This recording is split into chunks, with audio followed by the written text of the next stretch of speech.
Hi friends, 8-Bit Josh here, and today we're back with my looking through out of print media series, and today we're going to be looking through another game that's in the official Nintendo Player's Guide, and actually the first episode in this whole series.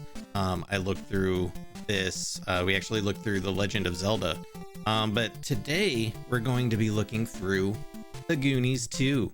Yes, you can even see it on the TV there behind me. I actually recently streamed this game, live streamed it, and I didn't know at the time that it was actually in this player's guide. That would have helped me out a lot during my live stream, because the game can get pretty confusing with the way the map works, because you have sort of the front of the map, and then there's like a back of the map, which is like completely separate layout, and it can get kind of confusing, but this would have helped. But yeah, let's take a look.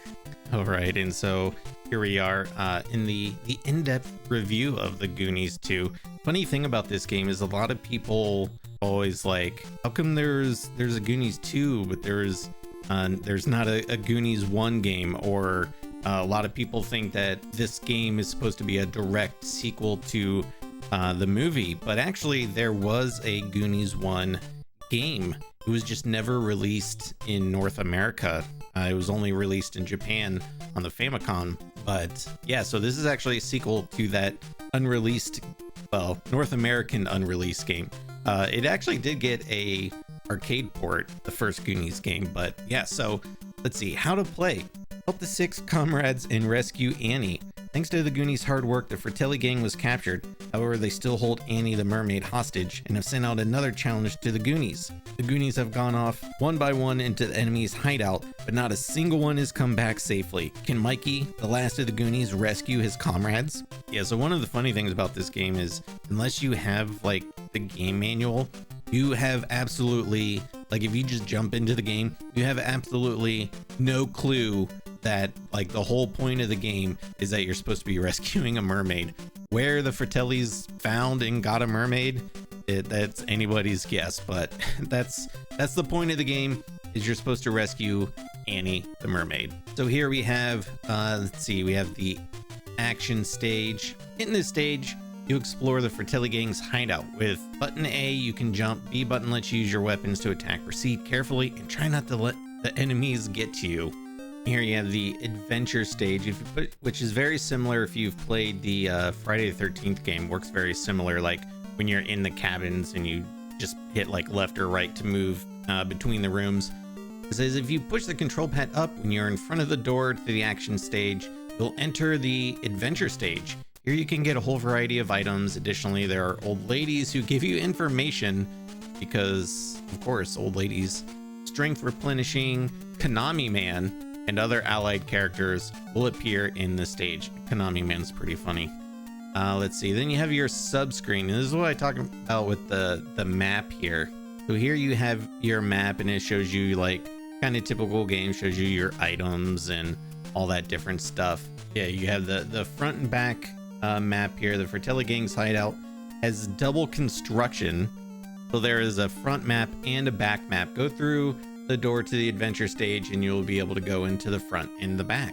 So yeah, it can get pretty confusing as you're playing, because each area has its own like map layout. Anywhere we have the power-up items, there are some items that are necessary for you to for your rescue attempt that are hidden in the Fratelli's hideout. If you don't get all of these items, the rescue will be very difficult. So you have things like a slingshot, a boomerang, kind of classic weapons, I would say, for NES games at the time. You have a firebox, which can hold like your Molotov cocktails. Bomb box obviously holds your bombs. Candles light up the room, so like in the adventure stages, some of them will just be pitch black, so you got to find the candle, or else you just won't be able to see your way through.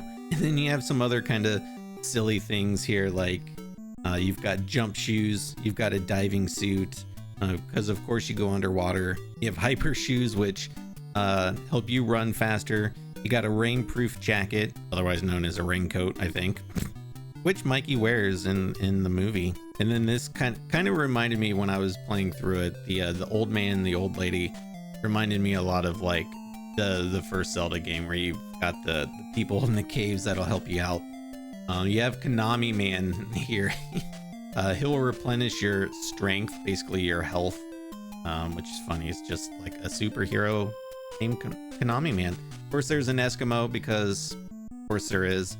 There's a fish man, like almost like a creature from the Black Lagoon. Then you have Ambassador Konami. He'll give you an important hint. Gotta say, I don't know if I even remember coming across this character. And then you've got the enemies. Mama Fratelli, she's the boss of the Fratelli gang. She'll use a ladder and then chase Mikey, throwing bombs as she runs. You have Jake, he chases Mikey too. When you stop, watch out. He aims and shoots his pistol at you. You have Francis. Neither of these look like the brothers. I mean, honestly, this doesn't even look like why does Mama Fratelli have a goatee? Like, what are these character designs? You have Pipsqueak, who's not even somebody that's in the movie. He's the weakest of the Fratelli gang.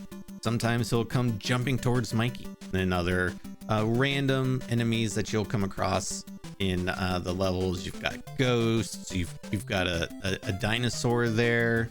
Got a scorpion. His name's Scoopy. Okay. You got Peggy the penguin. You got Snow. He chucks those axes at you and they can hurt. You have these weird like alien skeleton looking things. You have an Okul.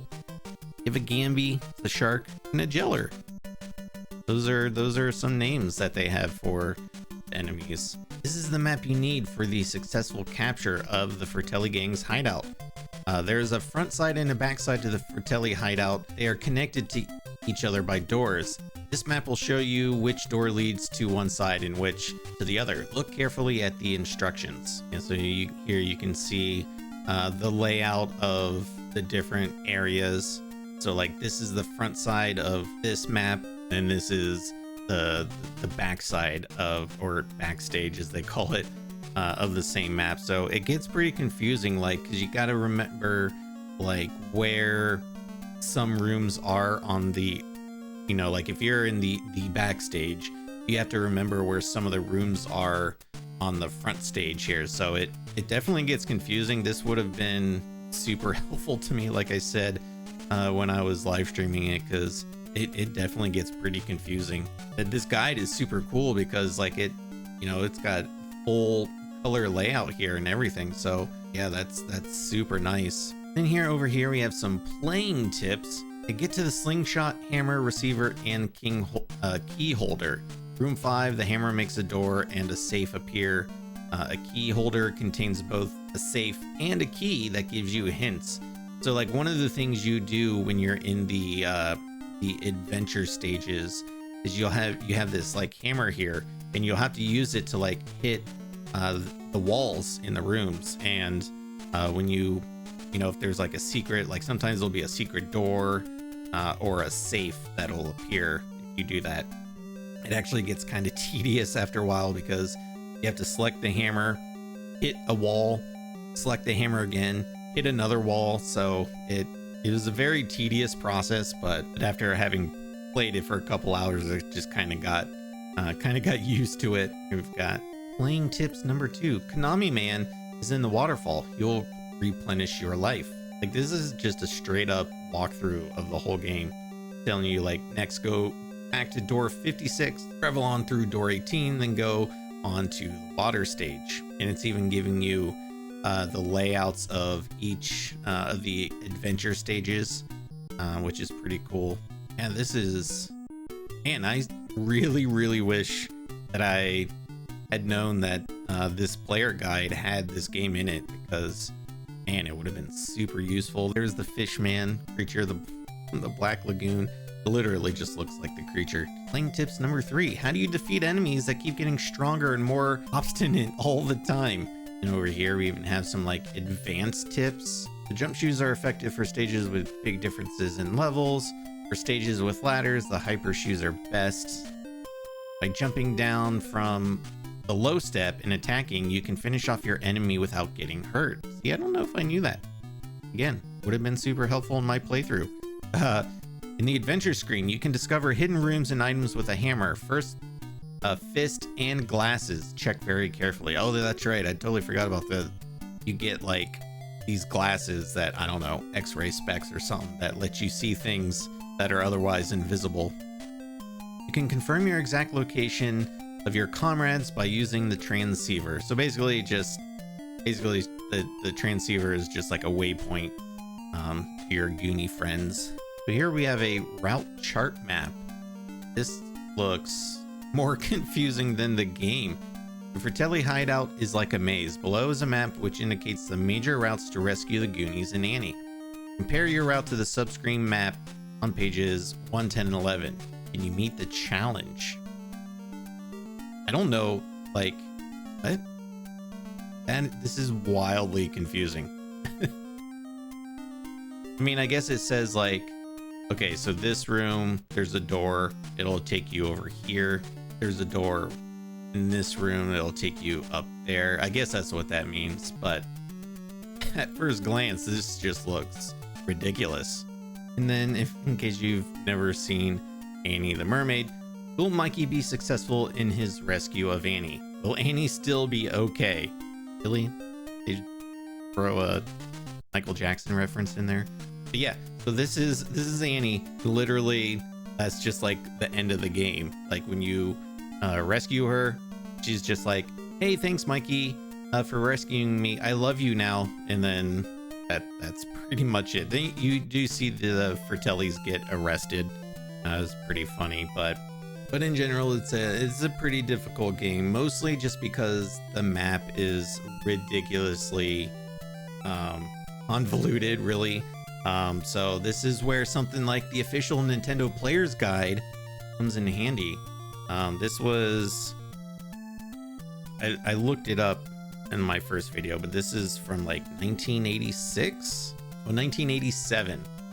There's like 90 games in here, which is crazy because the NES was released in North America in 85. So yeah, that's a lot of games. But yeah, thanks so much for watching, everybody. I hope that you enjoyed this look again at the official Nintendo Player's Guide, looking at the Goonies II for the NES. Definitely, if you get a chance to play it, it's worth playing.